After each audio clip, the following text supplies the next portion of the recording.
Olá, pessoal! Bem-vindos!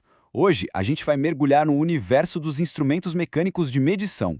Sabe, pode não parecer à primeira vista, mas a grande diferença entre um motor que roda liso e uma falha grave, ou entre uma ponte que fica de pé por décadas e uma que apresenta problemas, muitas vezes tudo isso se resume a uma coisa: precisão.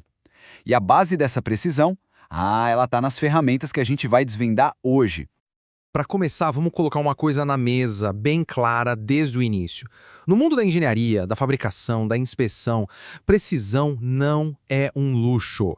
Não é opcional. É o alicerce de tudo. É o que garante a qualidade de um produto, a segurança de uma estrutura, a confiabilidade de qualquer equipamento. Cada milímetro, cada fração de milímetro conta. E saber como medir isso corretamente é uma habilidade que não se pode abrir mão. Mas olha, antes da gente pular direto para as ferramentas de hoje, que tal a gente dar uma olhada no passado?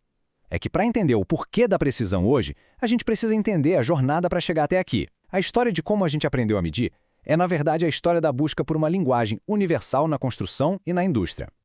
Pensa só, antigamente a régua era o próprio corpo humano. A gente usava o cúbito, que era a distância do cotovelo até a ponta dos dedos, o pé, a polegada. Qual era o problema disso tudo? O pé de uma pessoa não era igual ao de outra. Era uma bagunça só, uma fonte de erros sem fim. Foi só lá na Revolução Francesa que surgiu o metro, uma tentativa de criar um padrão que fosse igual para todo mundo. E essa ideia evoluiu para o que a gente conhece hoje como o Sistema Internacional de Unidades, o nosso famoso SI. Ok, com essa viagem pela história feita, vamos colocar a mão na massa, né? Vamos falar da prática. A medição mais básica, mais fundamental de todas é a medição linear. Ou seja, comprimentos, larguras, profundidades. E para fazer isso direito, a gente tem um verdadeiro arsenal de ferramentas.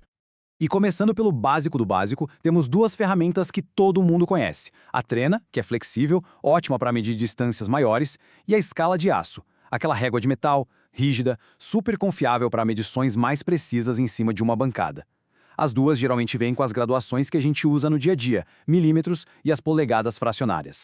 Tá, mas e quando a gente precisa de mais? Quando a precisão de uma régua comum não é suficiente e 1 milímetro já é uma margem de erro grande demais. O que a gente faz? É aí que entra em cena o paquímetro. Ele é uma verdadeira estrela da precisão. Além de ser muito mais exato, é incrivelmente versátil. Com um único instrumento, você consegue fazer medições externas, internas e até de profundidade. O grande segredo do paquímetro, o que dá toda essa precisão, é uma coisinha chamada nônio ou vernier. E ler isso é um processo bem metódico, em 3 passos. Vamos lá? Primeiro, você olha a escala principal e anota o último traço inteiro que aparece antes do zero do nônio. Guarda esse número. Segundo, agora seu trabalho é de detetive.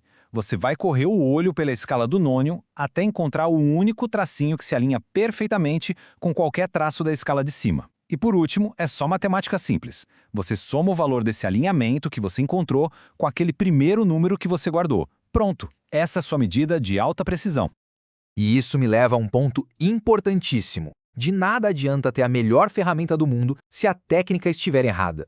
2 erros muito comuns podem simplesmente destruir uma medição precisa. O primeiro é o erro de paralaxe. Imagina olhar o velocímetro do carro do banco do passageiro. A velocidade parece outra, né? É a mesma coisa aqui. Você tem que olhar a escala sempre de frente.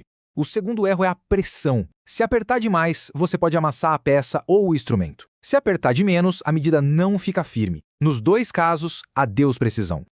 Beleza, linhas retas, comprimentos, a gente já viu. Mas o mundo não é feito só de retas, certo? E os ângulos? Medir um ângulo com exatidão é outro jogo, completamente diferente. Em áreas como a soldagem, por exemplo, o ângulo de preparação de uma junta é a diferença entre uma união super resistente e um ponto fraco que pode falhar a qualquer momento. E para essa missão, a ferramenta certa tem nome, é o goniômetro. Ele foi desenhado para fazer uma única coisa, mas fazer com perfeição, medir ângulos. É uma ferramenta crítica na usinagem e principalmente na inspeção de preparação para a solda. Vamos pegar um exemplo bem prático, a preparação de uma junta para a solda. Antes de unir 2 chapas ou 2 tubos, as bordas são cortadas num ângulo específico. Esse corte é o chanfro. Ele cria uma espécie de vale em V que vai ser preenchido pelo metal da solda. O goniômetro é a ferramenta que a gente usa para garantir que esse vale tem um ângulo exato que o projeto pede. Se o ângulo estiver errado, a solda não vai penetrar direito e a junta toda fica comprometida. Até aqui, a gente falou de ferramentas que dão um número. Tantos milímetros, tantos graus. Mas e se a nossa necessidade for outra? E se a gente só precisar de uma resposta rápida, um sim ou não? Tipo, essa peça tá certa ou tá errada? Para isso, existe uma outra família de ferramentas. Imagina só, numa linha de produção, com centenas de peças por hora. Não dá para parar e usar um paquímetro em cada uma, né? Como é que a gente verifica o alinhamento de um furo ou a curvatura de uma peça de um jeito super rápido e, principalmente, a prova de erros? A resposta para isso? Gabaritos. Eles não te dão um número, eles te dão uma resposta. Pensa neles como um verificador do tipo passa ou não passa. A lógica é simples. Se o gabarito encaixou perfeitamente, a peça está aprovada. Não encaixou, a peça está fora do padrão. É o jeito mais rápido e eficiente de garantir o controle de qualidade em larga escala. E não pense que gabarito é tudo igual. Eles podem ser super específicos. Na área de soldagem de tubos, por exemplo, existe o gabarito high-low. Ele é usado antes de soldar para garantir que os tubos estão perfeitamente alinhados, tanto por dentro quanto por fora. E depois que a solda está pronta, entra em cena outra ferramenta, como o Bridge Cam Gauge, que é um gabarito multifuncional para inspecionar o cordão de solda, medindo a altura, o reforço, tudo para garantir que a solda ficou perfeita. Então, se a gente juntar tudo que a gente viu até agora, da trena mais simples até o gabarito mais específico, a gente chega numa conclusão bem clara. A medição precisa é, na verdade, a linguagem universal da qualidade. Essa frase resume tudo perfeitamente. Dominar esses instrumentos não é só sobre ser bom em ler escalas e números.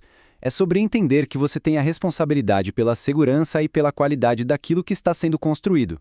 No fim das contas, a ferramenta é só uma extensão da habilidade e do conhecimento de quem a utiliza. Bom, pessoal, por hoje é isso. Chegamos ao fim de mais essa nossa conversa técnica. Espero de verdade que tenha sido útil para todo mundo que acompanhou até aqui. Se você curtiu o conteúdo, já sabe, né? Deixa aquele like, se inscreve no canal para a gente se ver no próximo. Um grande abraço e até lá!